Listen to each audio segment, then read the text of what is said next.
So I took a clean split with my complimentary plays in college football on Saturday, cashing in easily as West Virginia crushed Tennessee and Charlotte, North Carolina in a neutral site game, losing, however, with Arizona.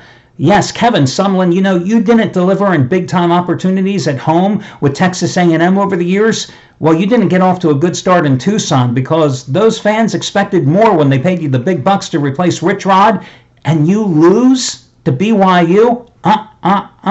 Not wise. And taking a push with California at home against North Carolina, I always buy down the half point when the line crosses 3, 6, 7, and sometimes even 10. And the Golden Bears were going off at 7 to 7.5 yesterday against North Carolina, and they won that game exactly by a touchdown. So I walked away with the push.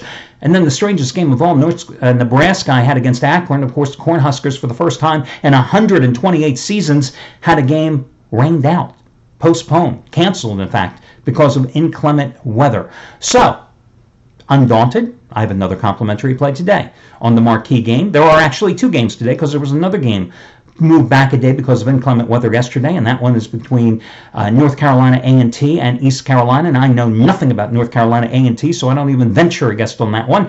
But the marquee game is the night game at AT&T Stadium in Arlington between Miami of Florida and LSU. I'm going to give you my complimentary play and tell you an interesting story about that game as well. And I also have a free play coming up on the Astros and the Angels too. I'm also going to tell you once more that the biggest single discount of the entire season goes again today. You can save 30% on your total purchases today by using coupon code 30%, 30, PERCENT. Again, this is the single biggest discount of the entire year. I do it twice a year. If you didn't get the spiel in yesterday's video report, at the end of the NBA playoffs and right now before the start of the NFL season, to reward you for your loyalty and your patronage. Because the guys betting now, you guys are like me. You are the die-hard gamblers that love betting baseball right through the dog days of summer. I know a lot of customers will come back next week for the start of the NFL season. That's their problem.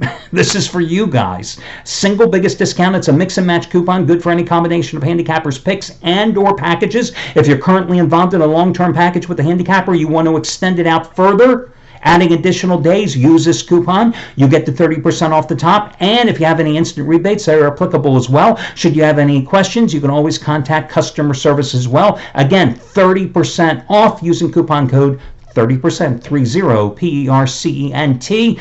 In terms of who has the big play today, that would be Chuck O'Brien, who had a play on Nebraska last night that got rained out. His sixth ever $100 college football release of his career on Miami of Florida LSU, matching his $100 winners on Colorado over Colorado State on Friday night, and Thursday night, Central Florida crushing UConn. You got them for over half price off. Same thing going today using coupon code Chuck.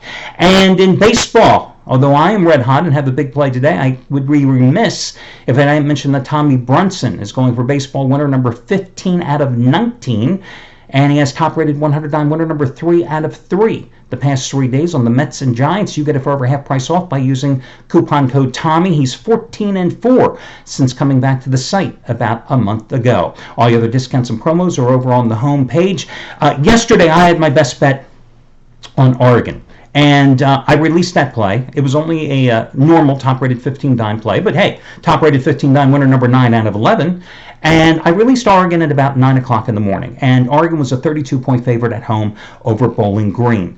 And listen, I have a rule here at the site that the handicappers have to release their plays by 10 o'clock Eastern time at the absolute latest on Saturday and Sunday mornings. And the reason I do that is because you're going to find the greatest movements in the lines between 10 o'clock and 11 o'clock on Saturday and Sunday morning. So I want to get the plays out there so guys can get down, get it, and bet it. That's the bottom line, to take advantage of any line movements. And you know by now, I also advocate that you bet the favorites early and the underdogs late, 99% of the time. So, Oregon was a 32-point favorite. But by about 1:30, 2 o'clock Eastern time, that line snuck up to, well, 34 points. And naturally, what was the final score in that contest? Oregon wins the game by a 34-point margin, 58-24. Now, I personally won money on the game. I think that 99% of my clients won money on that game. But listen, I took it as a push because it's not about chalking up wins or losses in terms of your overall record. That is totally inconsequential. because the fact is I still won 41 of the last 63 days, even counting yesterday as a push. And I've won a ton of money. That's the bottom line for you and me both. But I took it as a push because it doesn't really matter to me. I don't give a damn. I think you won, I won, and that's all that counts. But it just shows you why.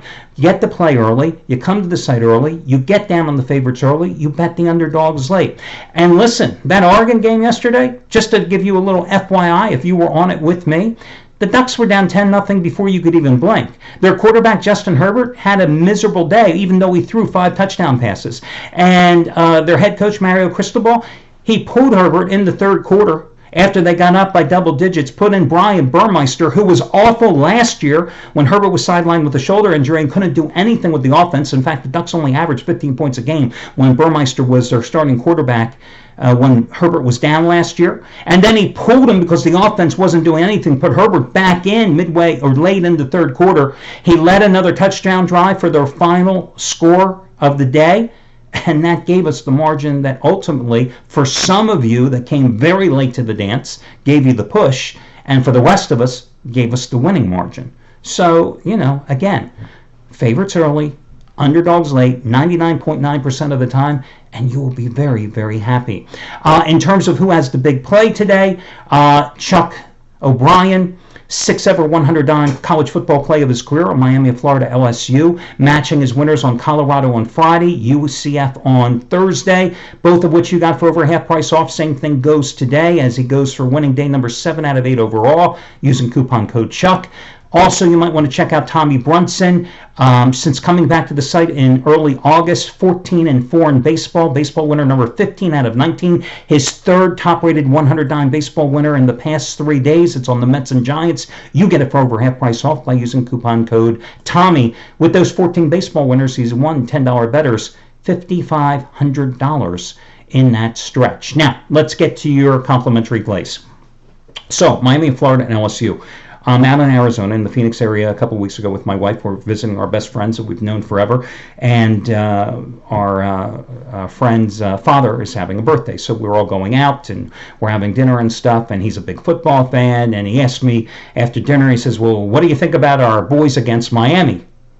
And I'm thinking to myself, are the Arizona Cardinals playing the Dolphins? And I'm at a total loss. And then he says, and I said, and that's what I said to him. I said, what, are the Cardinals playing the Dolphins? And he says, no. He says, LSU against Miami of Florida. And I'm going, oh, okay. I didn't realize that he was an LSU fan. So, I give him, my powder puff story. Because when people realize that I do what I do, I generally, not really interested in talking about sports. I do it for a living. It's like the people that work in candy stores. They don't generally eat candy. That's how it goes, So I tell them the story about, a couple years ago, I'm driving across country, and I've done, as a reporter, I covered a couple of games at LSU when Alabama played them, because I used to be a big University of Alabama fan years ago. I tell them that as I'm driving across country, we'd stopped in Baton Rouge because there were casinos in Baton Rouge, and my wife, is a big fan of stimulating the economy in every city in this country that has casinos, and she's done a damn good job of doing that. So we stop at the campus, and I bring her and I say, hey, I got to show you Mike the Tiger. And I was walking across the stadium, where if you've ever been at the campus in front of the area where Mike the Tiger is, they have the big statue. And she says, this is Mike the Tiger? So I bring her around to, let's call it the pen, the enclosure. And she walks around the corner, the glass enclosure. She still doesn't see Mike the Tiger. And she walks around the corner, and suddenly she turns, and there's Mike the Tiger. And Mike the Tiger kind of has that look on his face like my wife does after she loses a lot of money playing video poker. Scared the you-know-what out of her, because he's right at the glass, and she turns at that moment and sees him.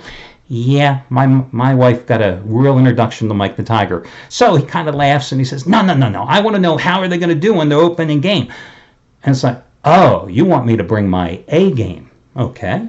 Well, little does he know that, I bet a lot on LSU last year, that I'm a big fan of Ed Orgeron. I think that, that he's the right guy for the job. But I give him this analysis that I'm going to give you for what I think is going to happen here And then I will tell you that he's also a huge LSU booster.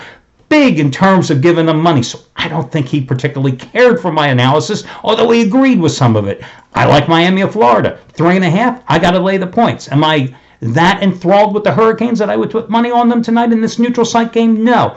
But at this point of the season, I think it's wise to go against LSU because you have an LSU team that's coming in here. Yes, they have some quality coming back, especially on the defensive side of the ball. An outstanding linebacker core, a good defense, but so many offensive question marks. And offense has been the problem with this team the past few years, especially at quarterback. Do they think they had the answer at quarterback with Joe Burrow, the Ohio State transfer? Maybe, but he barely claimed the starting job. But more importantly, it's whether they're going to be able to adapt a new quarterback to a new offensive system with a new offensive coordinator. Because remember, Orgeron didn't get along with Matt Canada, who they brought in and paid 6 figures or 7 figures. And Matt Canada, of course, as the interim coach, just led Maryland to the upset of Texas yesterday. They're going to more of like a spread offensive attack with even some elements of no huddle. But more importantly, they don't have any running backs. Nothing. Their top 2 guys, Darius Geis and Darrell Williams, both graduated from a year ago. When's the last time you could talk about an LSU football program that didn't have at least one stud running back returning from the previous year? And it's a hell of a season in terms of what LSU has looking ahead. I mean, road games at Auburn, Florida, Texas A&M, home games against Georgia, Mississippi State, and Alabama. This is a tough spot to open. They're not playing one of a cream puff or a little sister of a poor today. They're playing a Miami of Florida team that last year got off to a 10-0 start and faded fast down the stretch. But you got a Miami of Florida team that under Manny Diaz, their defensive coordinator, they earned that turnover chain that they flaunted last year by being number 3 in the nation in terms of forcing turnovers. And they've got most of that defensive personnel back. They were also number 3 in the nation in terms of generating quarterback sacks last year with, I think, 44 of them. Offensively, they've got the proven quarterback, Malik Rozier, who wasn't great in terms of completing a high percentage of his passes, only 54%, but over 3,100 yards, 26 touchdowns, 14 interceptions. He also has the legs to get himself out of trouble. They had some injuries in their backfield last year, but they've got some quality depth at running back, although no particular standout runner. They do have some good receivers, though. Excellent receivers, very strong tight ends as well, so I think they're going to be able to move the ball. I don't anticipate a real high-scoring game, but I do think Miami is the way to go, and naturally I would buy down the half point here in this game and take the Hurricanes. In terms of baseball today, I like the Astros on the run line at home against the Angels, who, of course, are giving Ohtani his first start since June 6th when he went down with that UCL sprain.